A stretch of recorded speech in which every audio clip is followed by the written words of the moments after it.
Dalam sambutan saya ini saya ingin mengutip ada 3 kisah yang dicantumkan oleh Allah Subhanahu wa taala dalam Al-Qur'an untuk menjadi renungan bagi kita. Kenapa Rasulullah SAW memberi nama sahabat yang ada di Madinah dengan nama Ansar? Orang yang berhijrah disebut dengan nama Al-Muhajirin. Pertama, dalam surah Ali Imran juz 3, Allah menceritakan bagaimana Nabi Musa tidak bisa berdakwah dengan mulus, selalu ditantang ke sana kemari, dikafir-kafirkan. Maka dia butuh ansar. Qala man ansari ilallah. Siapakah yang menolongku untuk membawa ajaran Allah ini, untuk membawa manusia mendekatkan diri kepada Tuhan? Falamma ahassa Isa minhumul kufra. Pada saat Nabi Isa merasakan kekafiran, serangan-serangan yang dilakukan oleh umatnya, maka beliau berkata, man ansari ilallah. Siapa yang akan menolongku untuk membawa manusia ini kepada Allah? Man ansari ilallah. Qalu nahnu ansarullah. Maka orang yang setia mendampingi Nabi Isa alaihissalam yang kita kenal dalam sejarah namanya Al-Hawariyun. Al-Hawari berkata, nahnu ansarullah, nahnu amanna billah wa syahada bi anna muslimun. Mereka berbaiat, kami beriman kepada Allah. Ya, baiatnya itu. Dan kami muslim. Qalu amanna billah wa nashhadu bi anna muslimun. Wa makaru wa makar Allah. Di akhir cerita itu, dan mereka membuat makar, dan Allah sebaik-baik pembuat makar. Wallahu khairul makirin. Maka ending ceritanya Nabi Isa alaihissalam karena di-backing oleh Al-Hawariyin yang disebut dengan Ansarullah, maka dakwanya tetap berjalan meskipun Nabi Isa telah diangkat oleh Allah Subhanahu wa taala. Itu awal yang diceritakan dalam surah Ali Imran juz 3. Begitu juga dengan Nabi Musa alaihissalam, disebutkan dalam juz 6 surah Al-Maidah. Wa qala Musa liqaumihi ya qaumi udkhulul ardal muqaddasata allati kataballahu lakum wa la tartaddu ala adbarikum fatanqalibu khasirin. Ketika Nabi Musa berkata, wahai umatku, masuklah ke sebuah negeri yang telah dijanjikan, negeri yang disucikan, yang sekarang kita kenal dengan Baitul Maqdis atau Palestina. Nabi Musa membawa umatnya dari Mesir berjalan puluhan tahun lamanya. Ketika turun perintah Allah, sampaikan kepada kaummu, Allah sudah mengarahkan kamu ke negeri yang telah dijanjikan. Qalu ya Musa, apa jawaban umatnya? Mereka berkata, ya Musa, inna fiha qauman jabbarin. Di negeri yang dijanjikan itu ada penguasa yang sangat kejam, zalim, dan sewenang-wenang. Inna fiha qauman jabbarin wa inna lan nadkhulaha hatta yakhruju minha. Kami tidak akan menaati perintahmu masuk ke negeri itu, sama halnya kami bunuh diri. Kami tidak mau masuk ke negeri itu hatta yakhruju minha, sampai mereka keluar meninggalkan negeri itu. Mereka menolak untuk berjuang. Maka datanglah pembantunya Nabi Musa. Qala rajulani minal ladzina yakhafuna an'ama Allahu 'alaihim adkhulu 'alaihimul bab. Ada 2 nabi. Ya, berlanjutnya Nabi Isa alaihissalam. Mereka mengajak umatnya, ayolah, syaratnya hanya sedikit, kalian berani masuk dan bertawakal kepada Allah. Qala rajulani minal ladzina yakhafuna an'ama Allahu 'alaihim adkhulu 'alaihimul bab. Masuklah ke pintu negeri itu. Fa idza dakhaltumuhu, kalau kalian berani masuk, fa innakum ghalibun, kalian pasti akan menang. Syaratnya hanya yakin, serahkan kepada Allah. Rasulullah berperang 300 lawan 1000. Rasulullah berperang 1000 lawan 3000. Syaratnya apa untuk menang? Syaratnya bukan kekuatan senjata.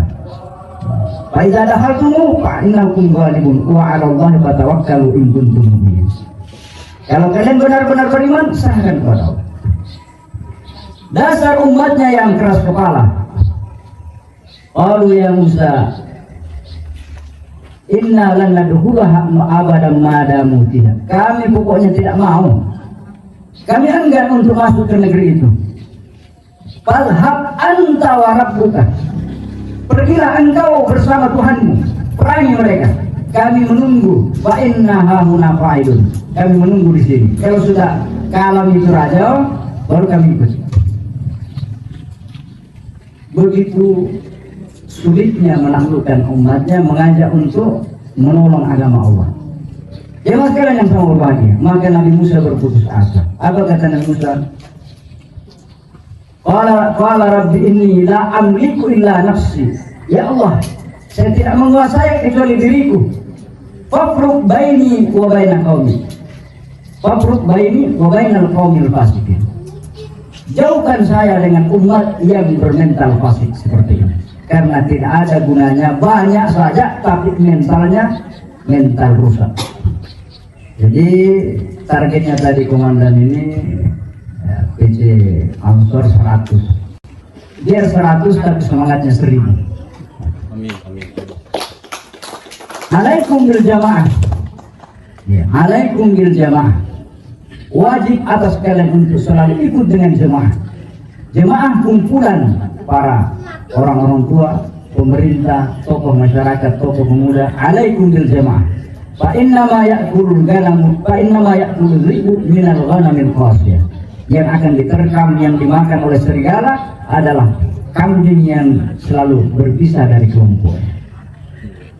Ya, jadi saya kan bukan NU, saya bukan Muhammadiyah, saya bukan ini. Kok mau jadi apa? Tidak ada kemenangan tanpa kekuatan. Tidak ada kekuatan tanpa kebersamaan.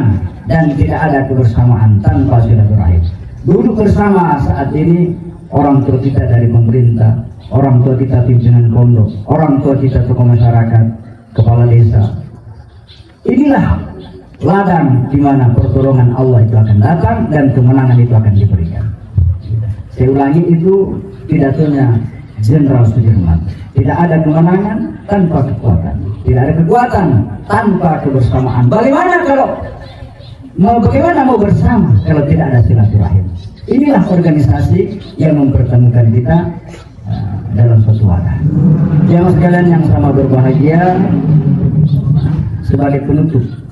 Ya, tadi saya bilang 3 surah.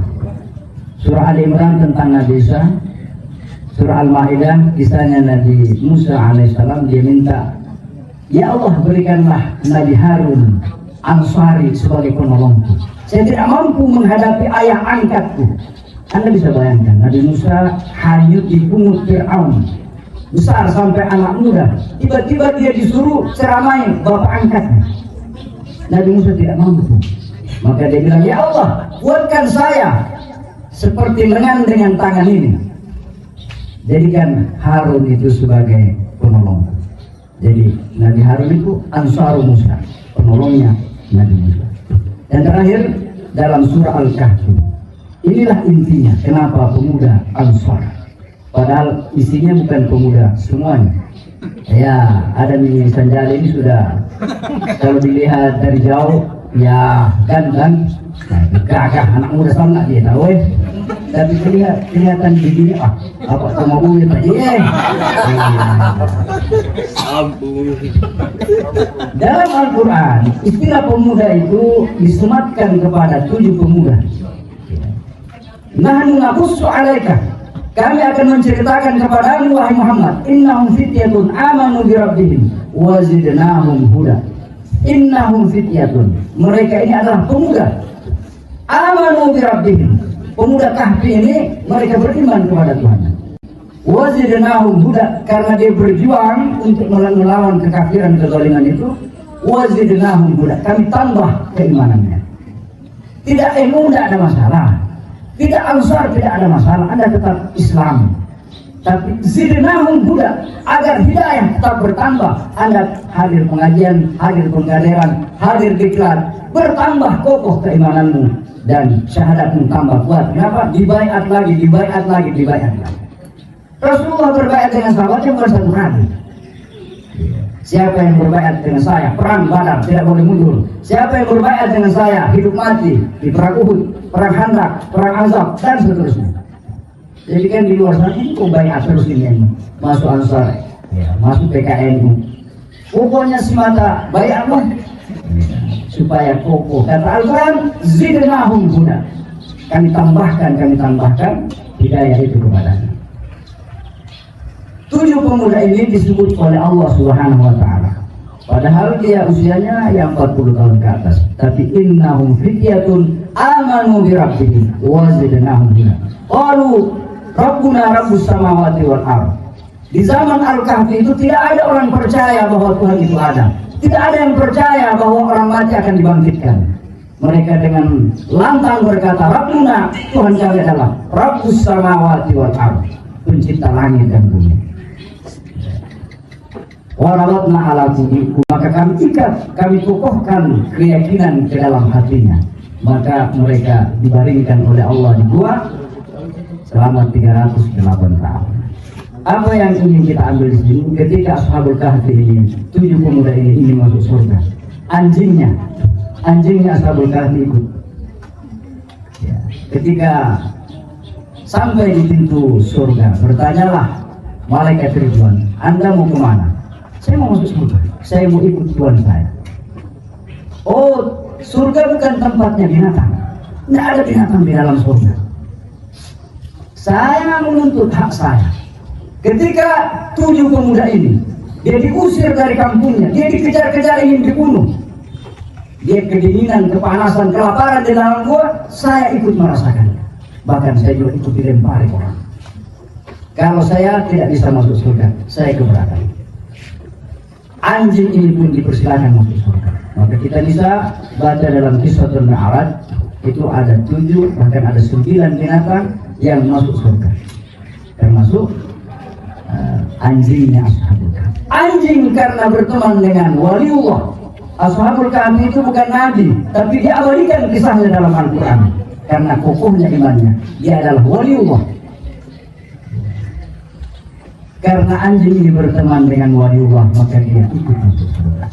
Maka di mana-mana yang kawal kiai, tugas utamanya bangsa itu kawal kiai. Kalau kiai masuk surga, ini yang nomor jadi, masa, ya. Itulah berkahnya mengawal kiai, apalagi mengawal NKRI. Kita tidak bisa bangun pesantren, kita tidak bisa bangun masjid, kita tidak bisa buka pengajian kalau negara ini tidak aman, tidak tentram. Maka tugasnya bangsa juga selalu wasata. Waja'alnakum ummatan wasata. Kami jadikan kalian umat yang wasata, yang selalu mengimbangi, yang selalu moderat. Itulah NU dan seluruh bank-bank. Ya mas kalian yang sangat berbahagia, tadi panitia mengamanahkan, marilah kita membuka acara ini dengan suratul Fatihah. Suratul Fatihah itu adalah induknya Al-Quran. Al-Quran adalah induknya semua kitab-kitab. Maka intinya adalah Al-Fatihah ila hadratin Nabi Mustafa Muhammadin sallallahu alaihi wasallam, wa khususan ila muassis jami'a muassis Nahdlatul Ulama, wa khususan ila Syekh Abdul Qadir Jailani, wa khususan ila Imam Lafiq Guru Ta'bu Dalle Anang Guru Saleh, wa ila jami'i masyayikhina min masyarikil ardi wa magharibiha, wa jami'il mu'minina wal mu'minat wal muslimina wal muslimat al ahya'i minhum wal amwat. Al-Fatihah. Bismillahirrahmanirrahim. Alhamdulillahirrahmanirrahim. Ar-Rahmanirrahim. Maliki yaumiddin. Iyyaka na'budu wa iyyaka nasta'in. Ihdinas siratal mustaqim. Assalamualaikum warahmatullahi wabarakatuh.